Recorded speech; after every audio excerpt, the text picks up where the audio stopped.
अब आपके दिमाग में एक सवाल आ रहा होगा कि संत रामपाल जी महाराज तो जेल में हैं, तो वो ये सब कुछ कैसे कर सकते हैं? अगर वो इतने सक्षम हैं तो खुद जेल से बाहर क्यों नहीं आ जाते? अब इस बात पर आपको कुछ दिखाते हैं। कबीर परमेश्वर सारी सृष्टि के रचनहार होने के बाद भी जुलाहे की लीला कर रहे थे, झोपड़ी में रह रहे थे। कोई नहीं मान रहा था कि ये भगवान हो सकते हैं, लेकिन क्या हमारे मानने या न मानने से कबीर जी की महिमा में फर्क पड़ गया? हमारी बुद्धि कमजोर थी जो नहीं मान पाए। समर्थ कबीर ने दिखावा करने की कोई जरूरत नहीं समझी। 120 वर्ष तक झोपड़ी में रहे, जुलाहे का काम करते रहे, निर्धन होने की लीला करते रहे, शूद्र जाति में रहे, जबकि उस समय छुआछात बहुत थी। इस कारण लोगों की बुद्धि काम नहीं कर रही थी कि ये भगवान हो सकता है।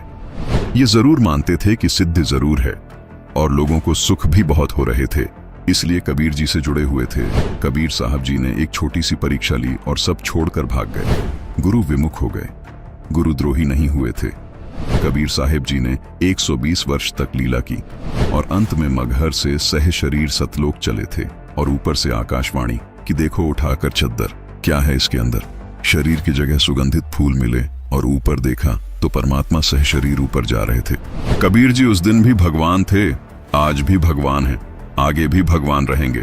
उस समय कबीर परमात्मा के बारे में लोग कहा करते थे कि कबीर साहब तो अनपढ़ थे, शूद्र थे, न वेद शास्त्रों का ज्ञान है और जुलाहा है, नीच जाति का है। अगर ये इतना ही भगवान है तो इतनी निर्धनता में क्यों समय व्यतीत कर रहा है? क्यों झोपड़ी में रहता है? अपना महल क्यों नहीं बनवा लेता? अब समाज को तो यही बोलना था, लेकिन कबीर परमात्मा ने समाज को नहीं देखा। कबीर साहिब जी के सहशरीर सतलोक जाने के बाद हिंदू मुसलमान आपस में फुट फुट कर गले लगकर रोए, लेकिन तब तक बहुत देर हो चुकी थी। ठीक इसी प्रकार आज संत रामपाल जी महाराज के शिष्यों को लोग कहते हैं कि तुम्हारे गुरुजी संत रामपाल अगर भगवान है तो जेल में क्यों पड़े हैं, जेल से बाहर क्यों नहीं आ जाते?